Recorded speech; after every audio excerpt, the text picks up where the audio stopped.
So sekarang aku dekat CF Motor punya kilang pula. Jom. Korang boleh tengok weh, besar gila weh dia punya bangunan ni. Memang nampak premium lah. Ada lambang CF Motor kata tu. Korang masuk-masuk korang boleh jumpa dah UTV dia. Lepas tu yang ni skuter, yang ni CF Motor 750 SRS.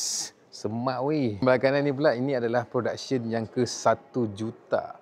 Z10 dia punya sempena dengan 35 anniversary of CF Motor. Sebelah sini ni Mexico punya CF Motor USA. Tu ni dia punya CF Motor HQ. HQ ni kat sini lah. Lepas tu dengan Chongqing. Chongqing punya kat sini. Boleh nampak siap ada track lagi weh. Sebelah sini pula dia tunjuk dia collab dengan Yamaha atas tu, nampak. Ni semua gambar-gambar yang di collab-collab lah. So ini CF Motor dia start pada tahun 2002, 2003, 2005, 2006 sampailah 2012. 2010 dia dah start keluar macam version SR macam tu. Lepas tu yang itu 2006 dia dah keluar versi UTV, ATV. Sebelah sini pula dia ada ride new ways daripada 150 NK sampai 650 NK. Yang ini basically memang tak masuk dekat Malaysia, Papio X01. Yang ini pula Papio Nova Plus. Smart juga, tapi yang tu lagi kecil. Yang ni versi skuter dia 150 SC. Lepas tu dia dah naik pada NK 200, 250 NK, 450 NK, lepas tu 675 NK. Yang ni smart ni.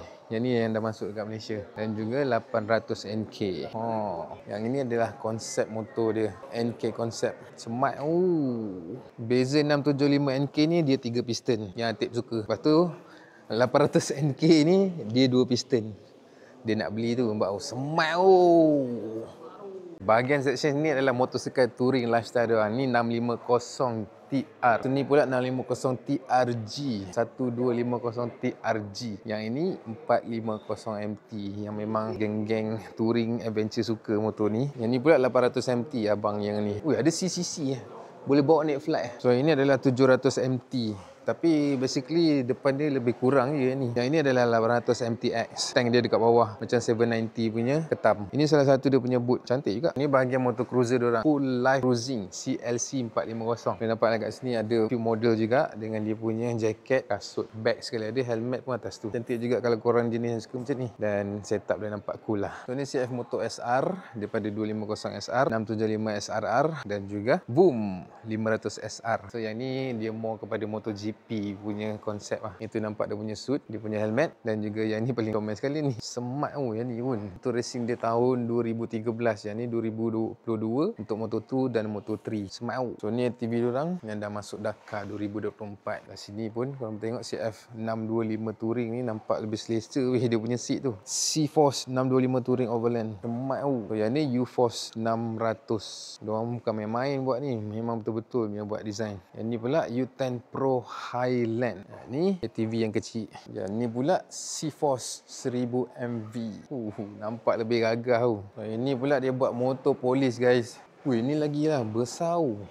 Semua motor dia buat. Dan sebelah sini pula CF Motor ada bahagian motor elektrik yang nama dia Ziho. Nampak ni antara line-up motor elektrik diorang. Macam ni. Macam ni. Dan ini dia bagi detail CF Motor Electrification Architecture diorang. Nampak macam mana electrical diorang berfungsi. Motor elektrik diorang. Ini line-up dia punya skuter elektrik. Smart.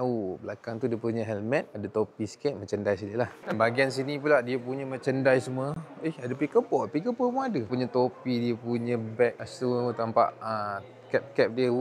Helmet adventure guys. Helmet enduro. Glove doang.